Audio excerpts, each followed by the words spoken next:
Hey, hello, how are you? This is a show for everyone else. Instead of going after top 1% of the world, we dedicate this podcast to celebrate the lives of the unsung heroes and self-made artists.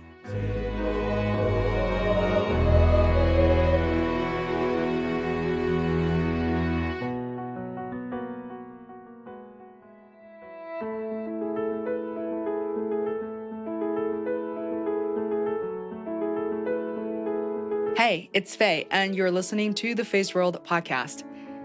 Nonstop Dan is a popular YouTube channel originally started by a 12-year-old boy named Dan, who's on the show today. Dan believes that everyone deserves a chance to explore the world. He is 20 years old now and a college student, but he has not stopped traveling.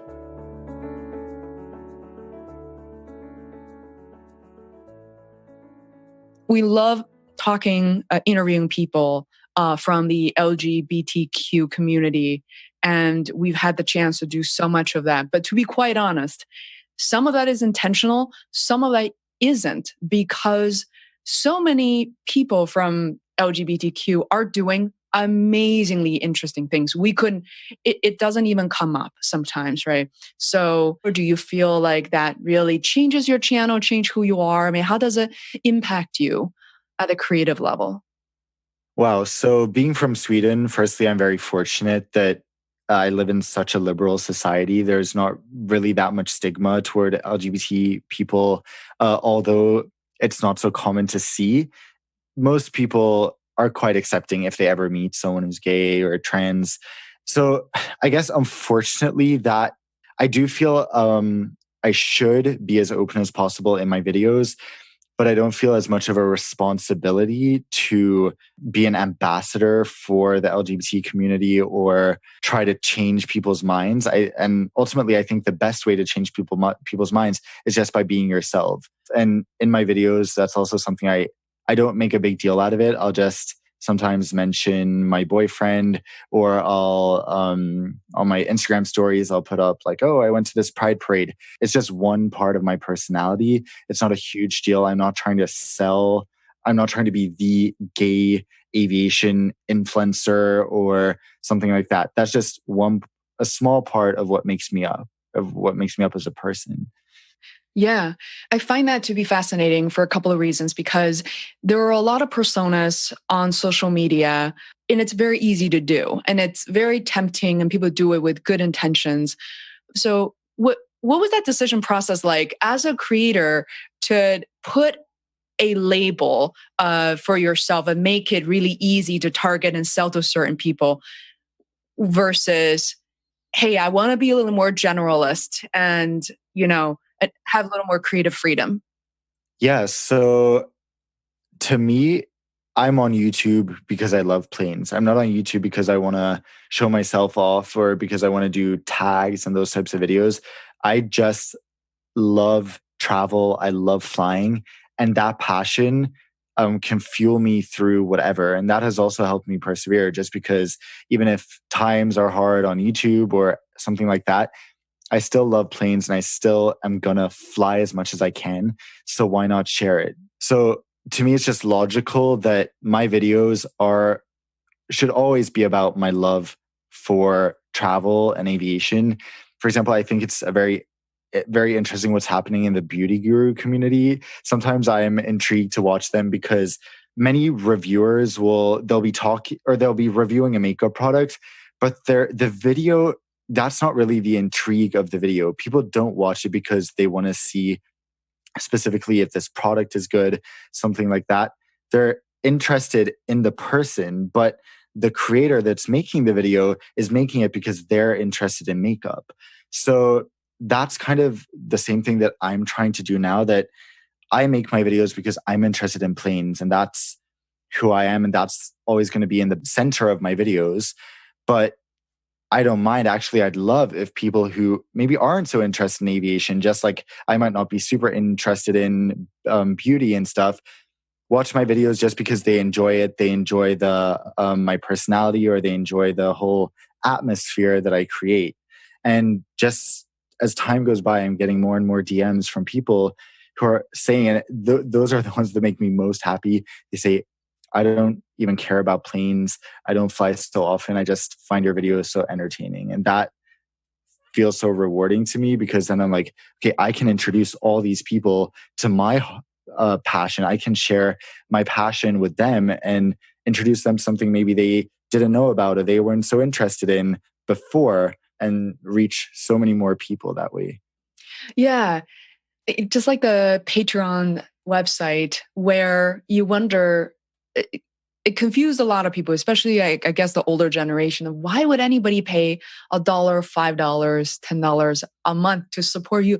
Who are you? But I think people exist, and those people who feel like they might not be able to or not interested in creating such content themselves, I think they're vouching for you. They're able to see something that's different. And we have been all very brainwashed by the media. We see what the media wants us to see.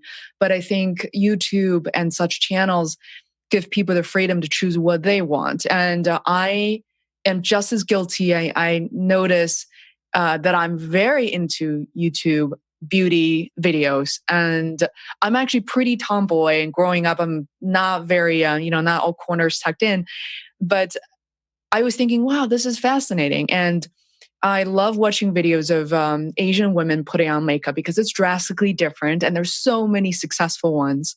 These days, I notice a lot of the beauty bloggers have transformed themselves to become fashion designers, have their own beauty lines. But the most intriguing videos are their monthly reviews of the book I read, how I felt. And I was thinking, wait a Yeah. minute.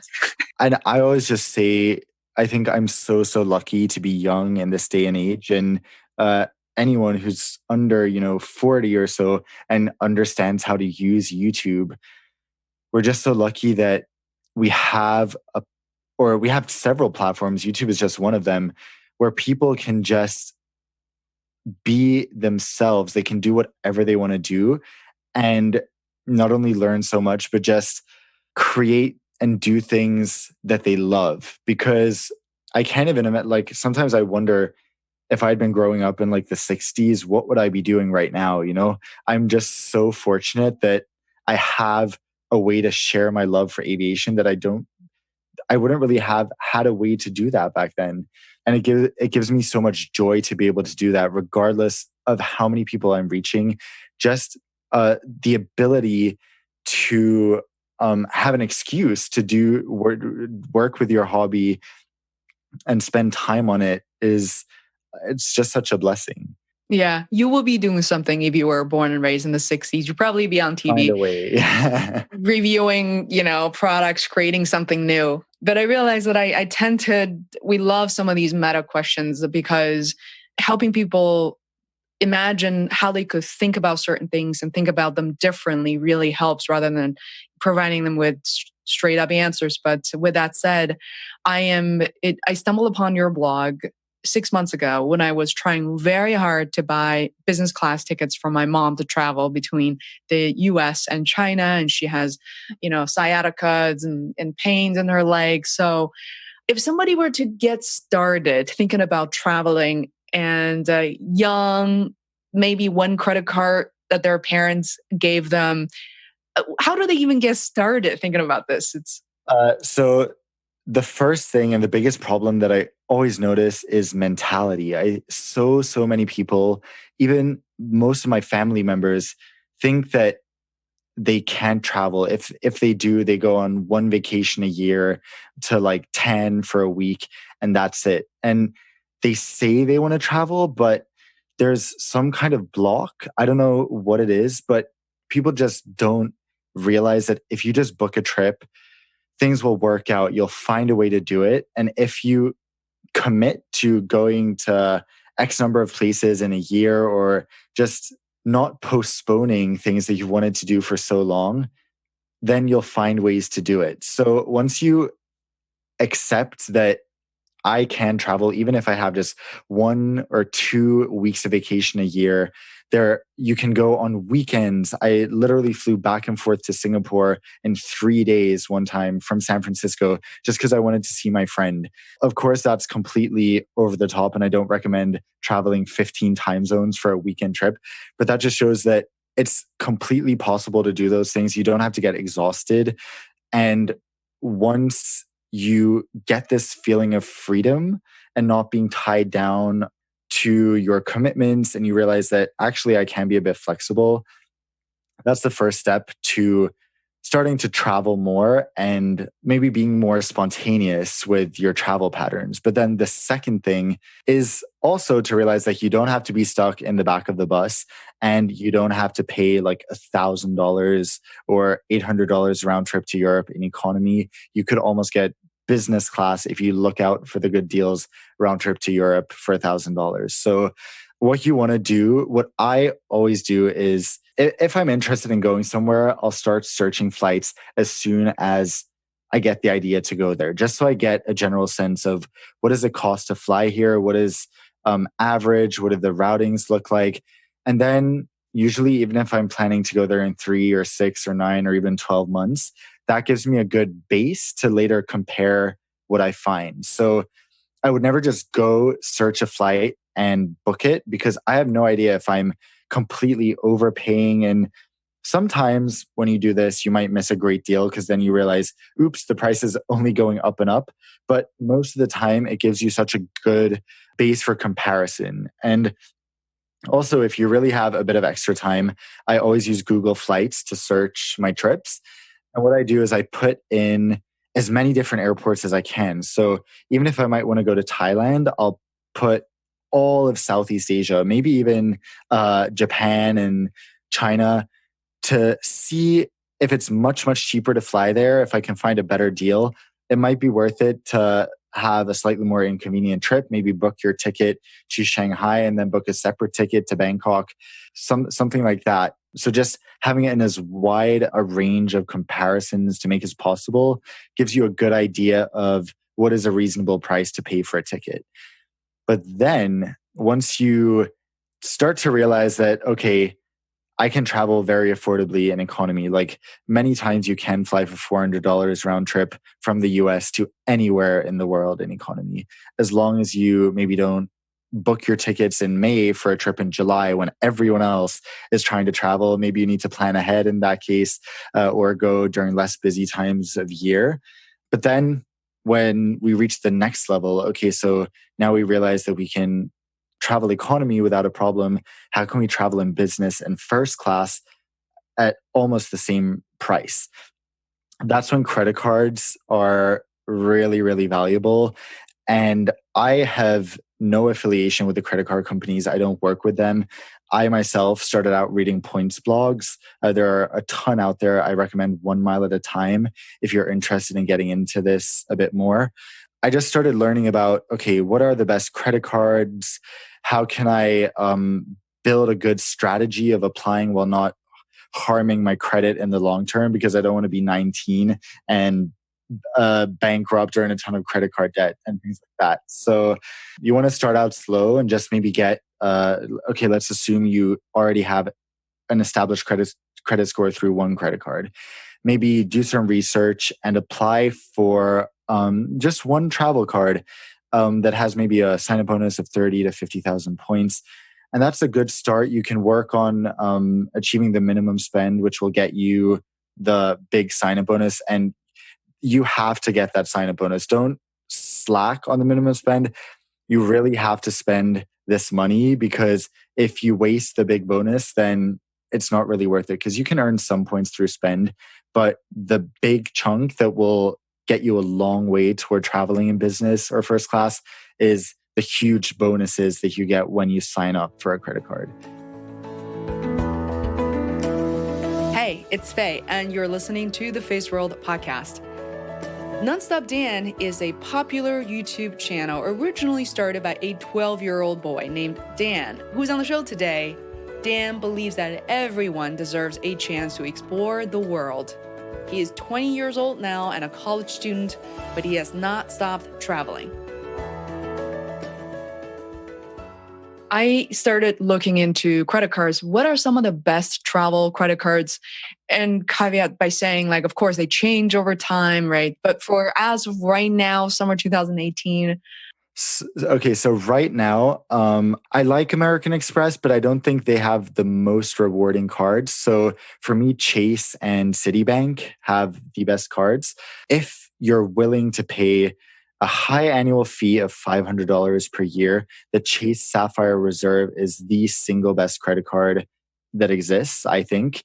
You get a 50,000 point sign up bonus, and you get, I think, a $300 travel credit. You get unlimited lounge access whenever you travel, even in economy. You get all these perks that totally outweigh the annual fee. It's just such a good starter card. Okay, you have to have an established score definitely to get this, since it's quite hard to get approved for. But if you have a decent score and you want to get one card, this is the one to get. But then also the Citi Thank You Premier, if you just want to spend $95 per month, that's also a great card. It has a 60,000 point sign up bonus. And just to give you a base, like approximate value of those points, for example, the 60,000 points from Citi, you can redeem directly for $750 in travel. So you can book a flight and you get that rebate, or you can transfer it to one of their airline partners and book a one-way business class ticket to Europe, for example, which is worth, $5, $6, $7,000. So you're getting a ton of value from those points.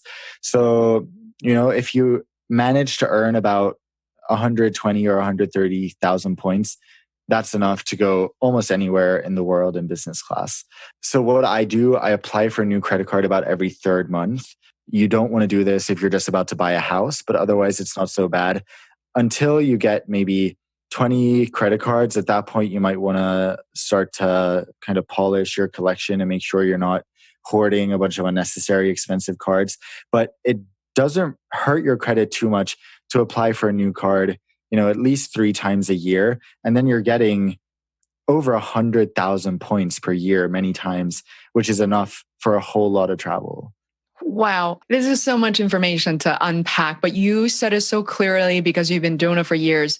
How does someone go from, for example, that Citi Thank You card, 60,000 miles or $750 to a business class? Yeah, so there's obviously different points costs on different airlines to go different places, but these sign-up bonuses are worth so much that just earning 2 or 3 of them is enough once you transfer it to an airline to get you pretty much anywhere. So another tricky part is actually figuring out the airline award programs, how to find space that you need, because you can't just book any seat. You don't transfer them to the airline and say, I want to take this exact flight in business class, and they give it to you. There has to be award space in the cabin that you want. So you need to search around a bit, and both American and United make it really easy to do this on their websites. So if you want to fly to Europe on Star Alliance, which is the airline partnership that United is in, then you just search using ticking the option use miles on their website on your preferred date, your preferred route, and then you see all the seats or all your options on that date that you can book. And then it might say 70,000 miles. So then, okay, I'll just transfer my points from Chase to United and book that flight. Wow. What are a few of your favorite airlines that come to mind? Yeah, unfortunately, none of them are based in the US. It's a shame for Americans, but the really good ones are in Asia and the Middle East. So I'd say my 3 absolute favorites would be Qatar Airways, Oman Air, and Singapore Airlines. And then in Europe, if you're going to go, Lufthansa First Class and Lufthansa Premium Economy are amazing. I wouldn't use my miles for their business class. Then I'd go with Austrian Airlines instead. But Lufthansa First Class is great. But if you're going to anywhere in Asia or Africa, definitely go with one of the 3 first airlines I mentioned, because they are all amazing. Oh, how detailed was that? Go for first class premium economy, but not business. That's the level. That's like Jedi level of understanding for this. What are a few countries that that come to mind that you travel to that you adore the trips? Oh, so one country that I absolutely love, it's so cliche, especially for Swedes, but I just love Thailand so much. I think the food is incredible. The country is so beautiful. It's just, I love being there. Bangkok is vibrant and amazing, and the beaches are stunning. So I do try to stop in Bangkok if I can. Sometimes I'll purposefully book a connection just so I can go into Bangkok and eat a nice meal, and then I'll continue on to my next flight. Then one of my most amazing trips was to South Africa. I also loved that so much. Although I know there are some security issues right now, I went in 2017 and I loved it. I didn't really feel unsafe. Peru, if you like nature, that's one of the most amazing places to go. It's very affordable, but the treks to Machu Picchu and all that type of stuff, it's so mind blowing, and it's just a 6-7 hour flight from the US. So if you're into nature and want to see a cool new place, go to Peru. For sure. I guess you don't really have time to really create a travel blog. Mostly they're done through your videos, right? Exactly. Writing is even more time consuming, I think, than videos. And between trying to keep up with my homework in college, making my videos, it's a little too much to also several blog posts a week. I know. I absolutely agree. So I know we have a few minutes left. I wanted to ask a question about the people you follow or the books that you read, either at the moment in time or something perhaps in the past that still resonate. So I follow just the widest variety of people. I like to find inspiration in all types of people. So they don't have to be motivational speakers. It doesn't have to be Gary Vee, who's like yelling at you what to do. Even beauty gurus sometimes can implicitly give you really, really good advice just by watching their videos. So anyone who's successful on YouTube or successful on Instagram, I like to just observe what they do, try to figure out what's working, and see how I can adapt that to my content. Then Tony Robbins, I'm obsessed with. I love him and I've read most of his books. So I really recommend if you're trying to find some kind of motivation to get started, his books are fantastic. It's really cool when you realize that anything you watch can be a learning experience, and you can watch the most seemingly worthless YouTube videos or TV programs, but there's a reason you're watching them. They're probably quite popular and they showed up in your feed somehow. So they're doing something right. And if you can try to figure out what that is and adapt it to what you want to do, I think it's very valuable. Even if you're living with your parents, you're a teenager, and you don't even get to stay out past 12, if you find ways to pursue what you want to do, eventually your parents will start to understand it, accept it, and in the end, they might be your biggest fans.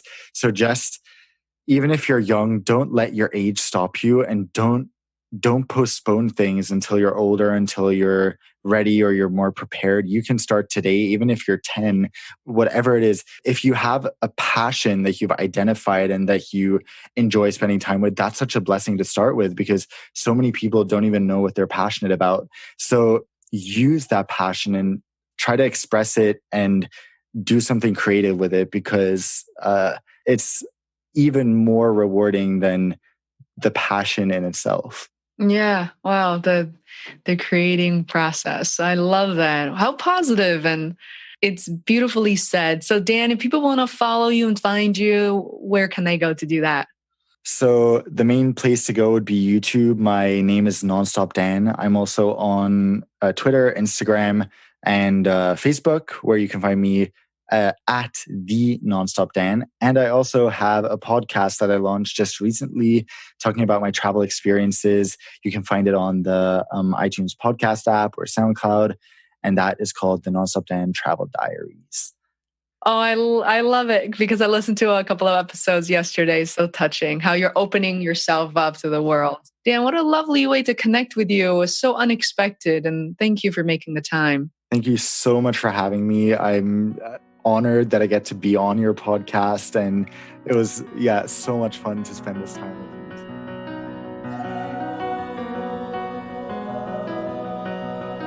Hi there, it's me again. I want to thank you very much for listening to this episode, and I hope you were able to learn a few things. If you enjoyed what you heard, it would be hugely helpful if you could subscribe to the Feisworld podcast. It literally takes seconds. If you're on your mobile phone, just search for Feisworld podcast in the podcast app on iPhone or an Android app such as Podcast Addict and click subscribe. All new episodes will be delivered to you automatically. Thanks so much for your support.